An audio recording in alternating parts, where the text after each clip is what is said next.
Lizzo is being sued. What's going on with Lizzo? You snuck up on me with that. All right. So, Lizzo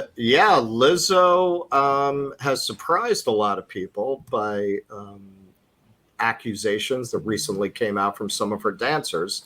They have filed a lawsuit against her for sexual and racial harassment. So let's take a look at this. 3 of Lizzo's former dancers filed a lawsuit Tuesday morning in Los Angeles Superior Court against the performer, her production company, and Shirlene Quigley, Lizzo's dance team captain. Ariana Davis, Crystal Williams, and Noel Rodriguez alleged that the defendants created a hostile work environment through sexual, religious, and racial harassment, along with 2 separate lewd incidents involving a banana. When does a lewd incident not start and end with a banana? That's my question. Yeah, that's what I want to know. There's always a banana. Redundant writing there. That's why I'm trying to ban that as a fruit. Yeah. The stunning. Don't they have editors over at Jezebel? Apparently not. Yeah. I think at Jezebel they get paid by the word over there. Well, they just run on white hot rage against the patriarchy at Jezebel.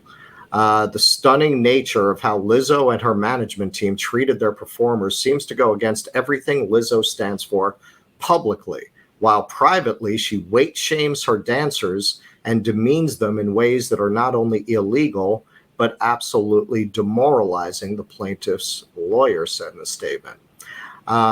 So at this time, Lizzo hadn't responded. Now Lizzo has responded. I mean, it's boilerplate denial. I have high standards. I'm not the villain. But too many people have come out in support of these accusations who are not parties to the lawsuit for that to really be credible, but we'll get into that. So apparently they wound up on the dance crew through a reality show competition called Watch Out for the Big Girls. In April 2023, Williams contested Lizzo's allegation that the dancers were drinking before performances, which led to a tense back and forth between the 2 women. 5 days later, she was let go because of, quote, budget cuts. So she also got them angry because she had to do a remote meeting because she was sick. She made an audio recording. The third plaintiff says she quit in response to the poor treatment of her teammates, as well as intense religious proselytizing from Quigley. Quigley allegedly made it her mission to preach Christianity to Rodriguez, and when Rodriguez brought this up to management at the production company, nothing was done. When Rodriguez also spoke up about the firings of Davis and Williams, she claimed she was told, "We've never had any problems with you." The suit says that Ms. Rodriguez, one of the few members of the dance cast who is not Black, was not painted with the same generalized and unfounded criticisms as the Black members of the dance cast. So here's one of the people who backed this up, former dancer. After news of the lawsuit broke, other people who have worked with Lizzo corroborated the plaintiff's claims. I'm not part of the lawsuit, but this was very much my experience in my time there. I very much applaud the dancers' courage to bring this to light, former Lizzo backup dancer Courtney Hollenquist wrote on her Instagram story. Lizzo's former creative director, Quinn Whitney Wilson, shared the news story to her Instagram and added, "I haven't been a part of that world for about 3 years for a reason. I very much applaud the dancers' courage to bring this to light, and I grieve parts of my own experience." And also a woman, I'll share this with you, a woman who was making a documentary for Lizzo. This is filmmaker Sophia Nahil Allison. She quit making the documentary in 2 weeks because of her experience there. And she says in her Instagram post, "I usually do not comment on anything pop culture related, but in 2019, I traveled a bit with Lizzo to be the director of her documentary. I walked away after about 2 weeks. I was treated with such disrespect by her. I witnessed how arrogant, self-centered, and unkind she is. I was not protected and was thrown into a shitty situation with little support. My spirit said to run as fast as you fucking can, and I'm so grateful I trusted my gut. I felt gaslit and was deeply hurt, but I've healed. Reading these reports made me realize how dangerous of a situation it was. This kind of abuse of power happens far too often. Much love and support to the dancers.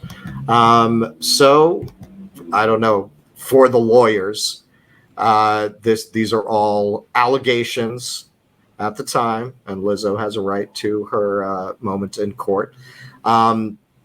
Given how competitive this industry is and how easy it is to be blacklisted from it, the fact that so many people who have no incentive to come out and back up these stories are coming out indicates to me that this is not a frivolous lawsuit, that, in my opinion, these allegations are in all likelihood true.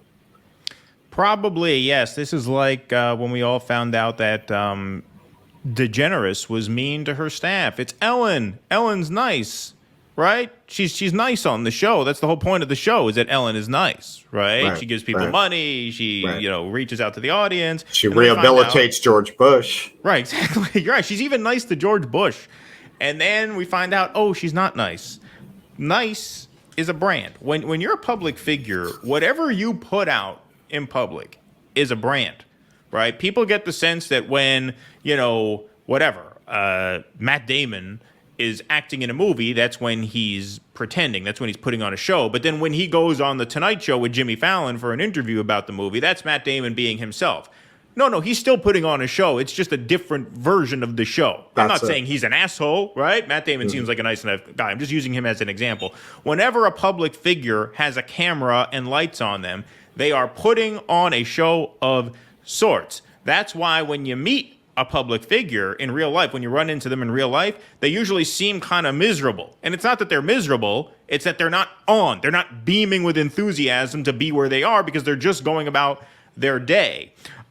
So for Lizzo, it seems like body positivity was more her brand than a reflection of her true self. Just like when it came out that Ellen was a total bitch, that's probably who she is in real life. And the nice, benevolent person was the public persona, right? When these people go on interviews for these talk shows, they are not even wearing their clothes most of the time. They have publicists who pick wardrobe for them to wear. It's wardrobe, it's costume, it's all presentation. And so you never want to put anybody up on a pedestal, a public figure, as an exemplar of humanity without knowing much about who they are when the cameras are off. All right, so I'll get a little into the intersectional implications here.